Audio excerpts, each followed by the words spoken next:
Hello, it is I, the usual narrator. Yes, definitely the one that we've always had.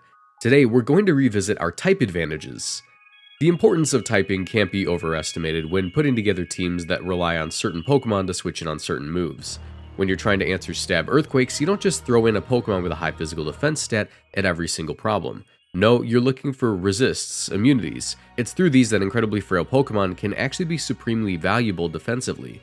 Consider Gen 4 Gengar, who despite its fragile stature in a high-power generation, is commonly able to switch into battle by virtue of its valuable immunities to close combat, explosion, and yes, earthquake. Even though it takes a respectable chunk, the fact that it resists Breloom's Seed Bomb is also quite notable. An absurd, oversimplified example that will nevertheless drive the point home, Jolteon is better at switching into Thunder than Kyogre, right? Sure, that's obvious, but then we extrapolate that. Even though Jolteon isn't too good, it's better than just about everything else at switching in on Thunder, Volt Switch, and Gigavolt Havoc for that matter. Hell, it's even better than Ferrothorn at switching in on these. Of course, you'd rather have Ferrothorn than Jolteon on your team, and that's because outside of this specific instance, its defensive typing, in conjunction with its bulk, allows it to take on far more Pokemon than Jolteon could ever hope to. And incidentally, this defensive typing letting it switch into moves is what enables Ferrothorn's capacity for unleashing its thorny utility move pool. To really demonstrate just how far defensive typing reaches, consider its fellow grass steel type, the far more aggressive Kartana, which had a great defense stat alongside poor HP, but is still able to switch into a great deal of moves because of its typing, which doesn't just include resists, but also neutralities to the likes of Earthquake. The best defensive Pokemon are those with amazing defensive typings. The ground-flying Gliscor and Landorus Therian, the steel-flying Skarmory and Corviknight, the water-ground Swampert, Quagsire, Gastrodon, and Seismitoad, and Heatran just resisting everything, so on and so forth. Sure, there are exceptions, notably Blissey. Normal is generally a bad typing because while it only has one weakness, it also only has one immunity. But Blissey is so titanically bulky that it may as well resist just about every special attack in the game. Blissey is a water resist, as advanced players like to put it.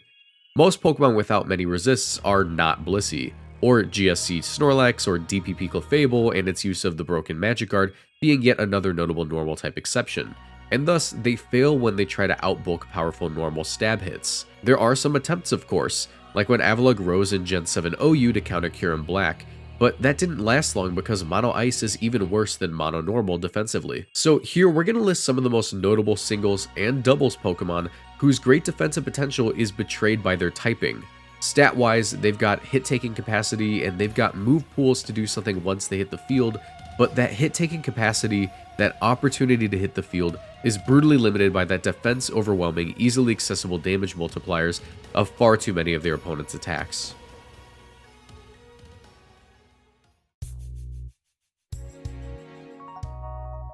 Ice is well known for its fatal flaw in hit-taking.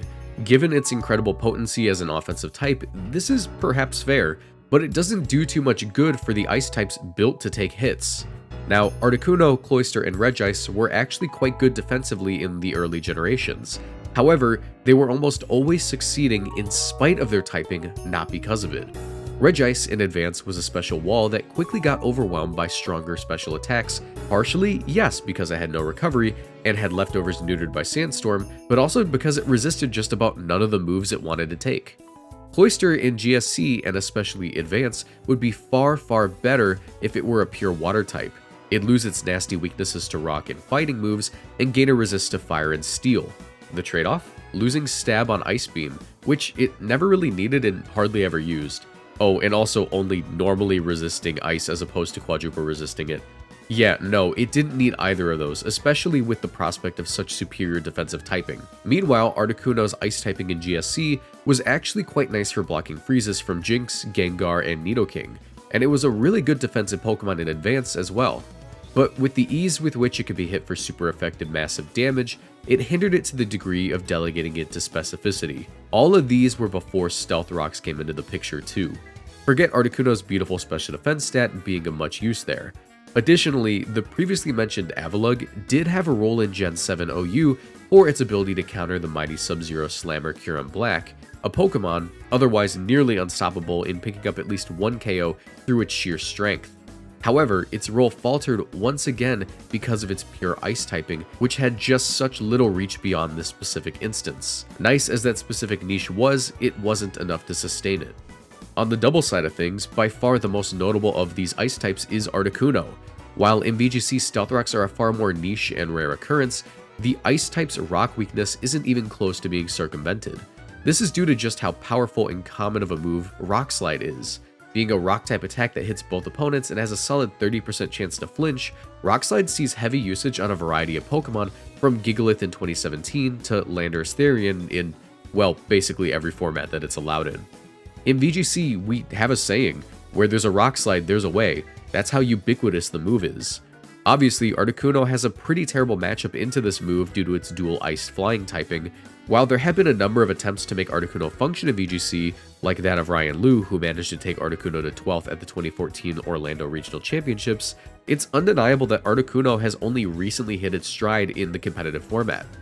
Come Generation 9, Articuno was able to circumvent its awful defensive typing via terastallization. This, combined with Hail being reworked into Snow and granting ice types a passive 50% defense boost, caused Articuno to see fringe usage on a few teams in Regulation D. It initially saw a huge spike in usage when Patrick Donegan used a Terra Water Articuno with Snow Cloak on a Snow team. The snow provided by partner Abomasnow, along with the increased evasion, allowed for Articuno to become a Pokemon that was not only difficult to KO, but to land any damage on due to the held item of Bright Powder, further increasing its evasion. But the RNG abuse didn't end there, because while Articuno enjoyed spamming blizzards to score major damage and fish for freezes, Patrick also opted to run the move Sheer Cold to fish for valuable one-hit KOs against Pokemon like Dondoso or other difficult to knock out walls.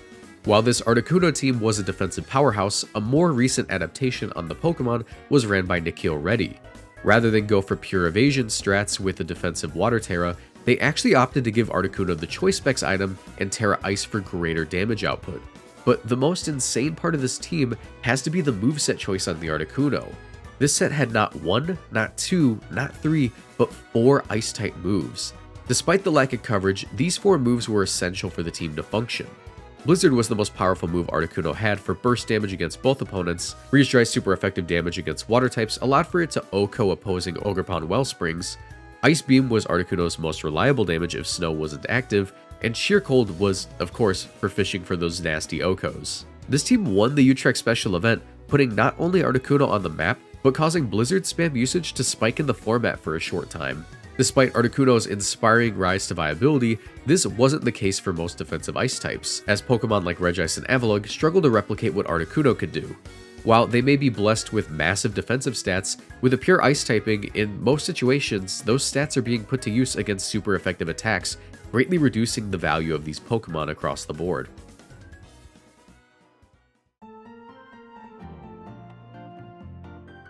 Individually, Rock and Steel are both superb defensive types. Together, they create a combination which is just terrible. Why? Because of their overlapping weaknesses.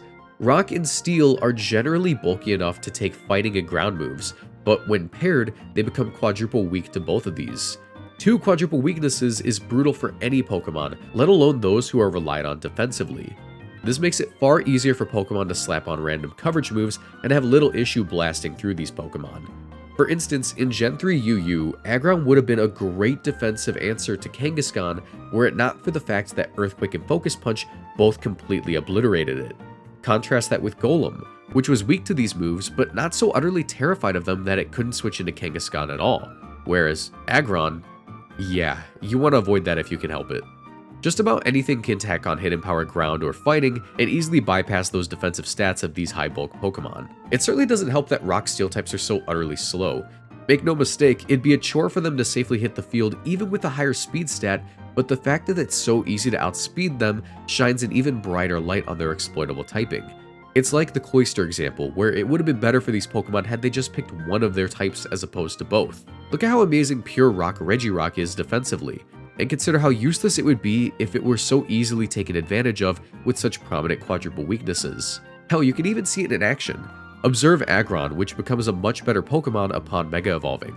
It's just downright stupid. When it sheds its rock typing, becoming pure steel, it doesn't just lose that quad ground and fighting weaknesses, but it also loses a water weakness and has those weaknesses cut down by its ability filter. Dual typings can be amazing, of course, but just because two types are great individually doesn't mean that they mesh well. Rock and steel just don't complement each other well enough. The rock-steel typing on paper does sound like a good defensive typing when you think about the durability of rock and steel in real life, but in the realm of VGC, like I said, rock and steel have far too many overlapping weaknesses, and this is only made worse by the power of fighting and ground types in doubles. That massive defense stat isn't good for much when Drain Punch one-shots you and heals the opponent for half of your total HP. It's due to this reason that basically the only rock-steel Pokemon that ever saw legitimate usage in VGC was Stakataka. But this was due to its insanely low speed, access to Trick Room, and the ability for it to snowball its attack stat or defense stat with ease via Beast Boost. There is one notable exception though. While Aggron would eventually go on to gain that Mega Form that we mentioned, in the VGC 2014 World Championships, base Aggron did manage to get 13th, piloted by who else but Ashton Cox. He ran a Rock Head set equipped with an Assault Vest, Rock Tomb, Head Smash, Iron Head, and Fire Blast. According to Ashton, this pick started off as kind of a joke due to how well it could take on opposing Talonflame. But as he used it more and more, he became surprised as to how strong the Pokemon could be.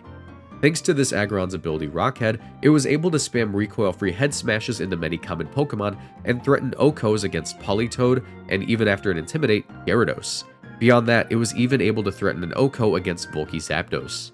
Despite its power though, Ashton admittedly only managed to bring it to 2 of his matches at this tournament.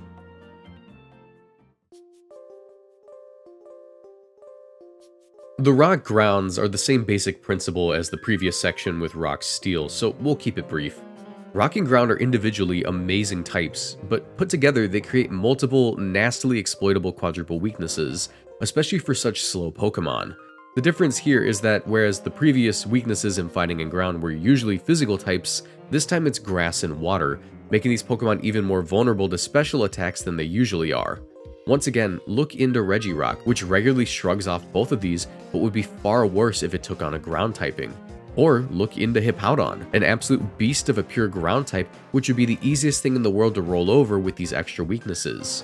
There's a reason Hippowdon is long-standing in its status as one of the most immovable Pokemon. And it would be that even without Slack Off, see Donphan for an example, and this is why Rhyperior, despite its monstrous bulk and even the Solid Rock ability to weaken these super effective hits, is an absolute cinch to take down. On the double side of things, Rock Ground is just as undesirable. However, there are some perks of having Stab on Rock Slide and Earthquake. But while offensively these are somewhat good traits, the awful defensive typing tends to hold back Pokemon like Rhyperior. Some of the strongest options in VGC are grass types like Amoonguss, Rillaboom, and Ogerpon, which can all hit Rhyperior for that 4x super effective damage and threaten a KO even through an ability like Solid Rock. Rain is yet another strong archetype which allows for a user to spam water-type moves like Wave Crash, Muddy Water, or Surging Strikes, all of which, yet again, are 4x super effective into Pokemon like Rhyperior. Rhyperior did manage to get 4th place at the 2012 UK National Championships and 2nd at the 2013 US National Championships, but its greatest season had to be early VGC 2020. While Dynamax was a gimmick which allowed for practically any Pokemon to be able to run the Weakness Policy item, which will grant +2 attack and special attack upon being hit by a super effective move, Rhyperior was among the best of these. Due to it already having massive HP and defensive stats combined with Solid Rock, when it Dynamaxed, it was able to take even those pesky ground and water moves and usually survive the hit, allowing for it to get +2 in its attack and special attack, and then one-shot the opponent back with Max Rockfall or Max Quake. Rhyperior soon fell out of usage with players though, because Pokemon like Urshifu Rapid Strike and Rillaboom made the game a bit too difficult for it to play.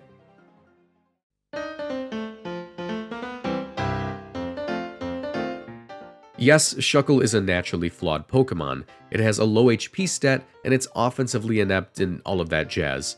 However, there's no denying that if it had a typing with better resistances, and crucially no Stealth Rock weakness, it would be a much better Pokemon and quite a pain to KO. Imagine it being able to hit the field repeatedly, harass the opponent with Knockoff and Toxic, rather than immediately being on the back foot because it started off with only 75% of its already paltry HP stat. It'd be a reliable Stealth Rocker capable of going the distance in longer battles. Simply making Shuckle pure rock would go a long way. and Shuckle's bug typing holding it back is even more apparent in its VGC gameplay, as its premier role in doubles isn't for it to be a wall itself, but rather just to use guard split on Eviolite Chansey, granting it a huge defensive buff and having Chansey stall out the games more effectively than Shuckle could ever hope to as a one-man army. Not everything has to be Talonflame levels of affected by Stealth Rock to be severely hindered by them. Stealth Rock and Pursuit are so easy to use that they didn't completely invalidate all Pokemon weak to them, but they sure made it a hell of a lot easier to break through them. Were it not for these rock weaknesses, defensive Zapdos would be borderline immortal in many generations, to say nothing of Tornadus Therian, but thanks to the 25% that they lose upon entry, they're thoroughly palatable. They're held back significantly by this weak spot.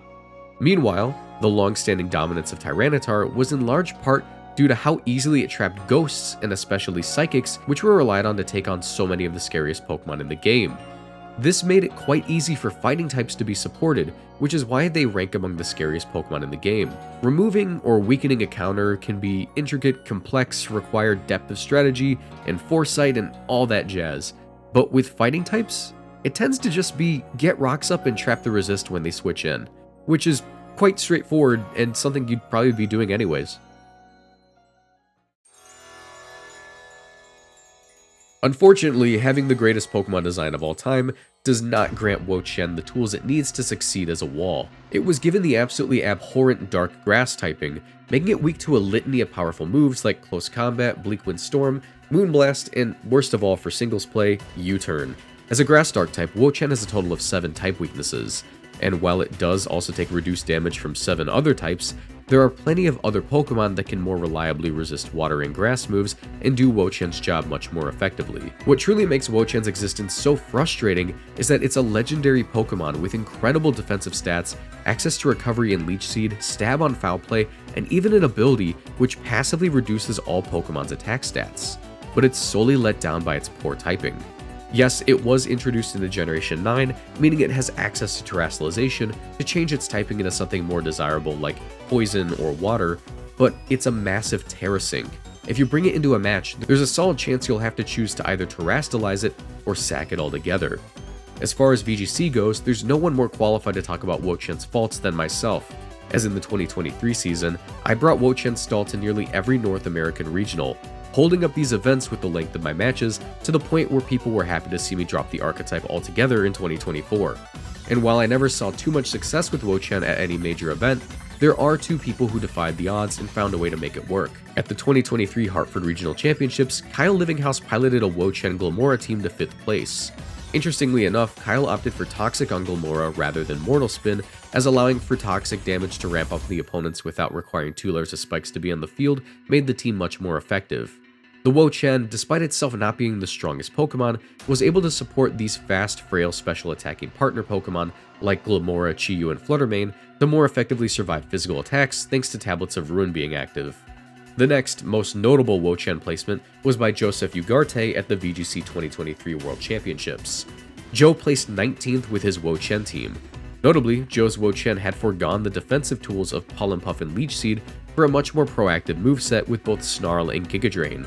Joe's Wo-Chien found success due to Tablets of Ruin being one of the very few things in the game that could reliably reduce damage from Surging Strikes from opposing Urshifu Rapid Strike. Because Surging Strikes always crits, this meant that it bypasses Intimidate and Reflect. Tablets reducing the attack stat of Urshifu directly allowed for its partners and itself to better deal with hyper-offensive Urshifu Rain teams. Beyond that, Giga Drain allowed for Wo-Chien to occasionally snipe an Urshifu Rapid Strike for super effective damage, possibly scoring a KO and granting Wo-Chien further recovery on top of the Citrus Berry it held. In conclusion, a Pokemon's type can truly drag it down regardless of how bulky its stats are if that typing is egregious enough. Luckily, with Terastallization, many of the Pokemon in this video can swap out their poor defensive typing for the perfect one that they need for their role. Although using this resource to make a bad Pokemon usable might be too much of a price to pay just to be able to say that you ran Avalugg. In VGC, we noticed that Pokemon with defensive stats with bad defensive typings will end up having to go for a more offensive role just to find viability, whether it be a Weakness Policy Rhyperior or even a Giga Drain Wo-Chien. But what do you think about these Pokemon, and were there any Pokemon that we missed? Let us know in the comment section below. Thanks for watching, and as always, if you enjoyed the video and want to watch more, be sure to subscribe to Fall Swipe Gaming. Thanks to Fall Swipe for having me on the channel. It really means a lot that the Patrons voted to have me host this year's April Fool's Day video. Speaking of which, thank you to the Fall Swipe Gaming Patrons for their continued support of these videos, and thanks to everyone else watching.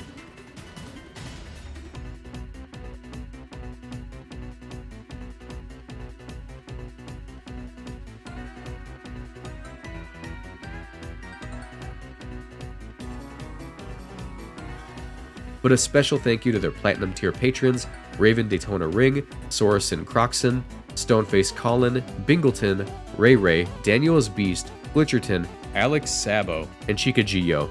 Thank you so much for watching.